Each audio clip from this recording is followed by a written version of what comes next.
There are people who have an issue with combining ambition and contentment. By nature, I'm a very ambitious person. Right from the time I was a young boy, I always want to be the best. I want to do well in school. I do not want to be the last in class. That's who I am. That's what I have been all my years. But my ambition is a little different because it's an ambition not to be better than other people, but to be better than myself. One of the dangers of many people who are ambitious is they try to be better than others. What that means is if your friends are mediocre, you'll also be mediocre, but better mediocre than the other mediocre. And all of you are mediocre. You are not excellent in any way. So ambition should not be about becoming better than others.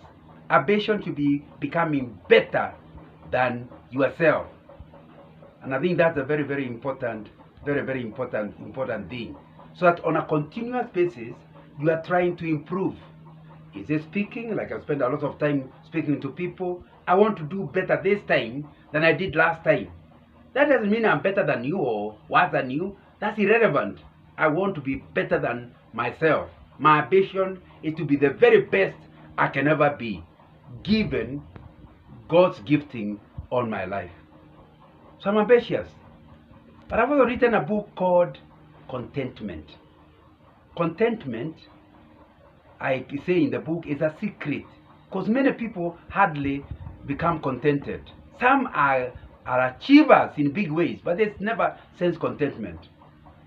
Why don't they get contentment? Because they have mistaken what ambition is. They are trying to be better than others. And to their surprise, like for example, your ambition is to drive, to have a car. Then you get a car and you're so excited you've achieved it. Next time you go to church, you park it somewhere, feeling very nice as you enter the church building. When you come out, you discover next to you is a Mercedes parked next to your small Vicks. And all of a sudden you feel, my car is too small. All the joy you had is gone because you are not trying to be better than yourself. You are trying to compare yourself with others. The truth is, last time you didn't have a car. Now you have a car. Why are you not enjoying the giftings of God in getting a car? Because you are comparing yourself with another. That is better. So contentment is being happy with where you are, when you are, how you are, but for now, hoping to be in a better place tomorrow. That's what we call contentment. Contentment is not the antithesis of ambition. You can be both ambitious and contented. When you are ambitious and contented, it means that you are always trying to get better. But in the meanwhile, you look at where you are and look where you are compared with where you were yesterday, and you feel very nice. God has been good to me. God is good to me. You feel, you enjoy where you are. I normally compare people who don't have that sense of contentment and have this idea of being always feeling uncomfortable where they are with somebody traveling with SGR to Mombasa from Nairobi. Then they are so keen on seeing the next coach that the whole journey they are moving from coach to coach to coach to coach. They never settle down. When they finally decide to settle down, they realize they are in Mombasa. You ask them how the journey was, they have no idea. You need to start learning how to enjoy one compartment at a time. That will not stop you going to other compartments in the future. So contentment is that sense of, yes, I am better than where I was yesterday. Yes, God is good to me. But also, I want to be in a better place tomorrow. God, what should I do in order to prepare for that tomorrow? Number two, I know my preparation is not all. God is the one who will make it happen.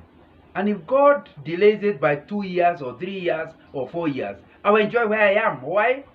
I know that as long as I've done my part, it's only God who will determine when I'm in the getting that promotion, when I'm in the next place. So I enjoy both the destination and the journey. That's what contentment is all about. So that's what All of us need to learn how to be ambitious and at the same time contented. And I repeat, contentment is a sense of everything is under control. A sense of God has been good to me this far. A sense of even if I'm in a problem, it will not last forever. It will pass. And there is something I'll learn out of it. So even in the middle of the problem, I have a sense of God is in control. So I'll do whatever I can to remove the problem or to deal with the pain. But in the meanwhile, it does not steal my joy, does not steal my contentment, because I know it will pass.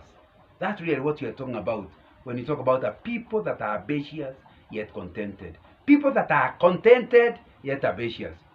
It's really wrong to start imagining that you are because you are content, you are not ambitious, you are contented. There are many people who are not ambitious, but they are also not contented. There are many people who are ambitious and are contented. So you need to understand contentment does not mean laziness, does not mean lack of ambition. It means enjoying where you are when you are, even as you look forward to being in a better place tomorrow. Thank you very much.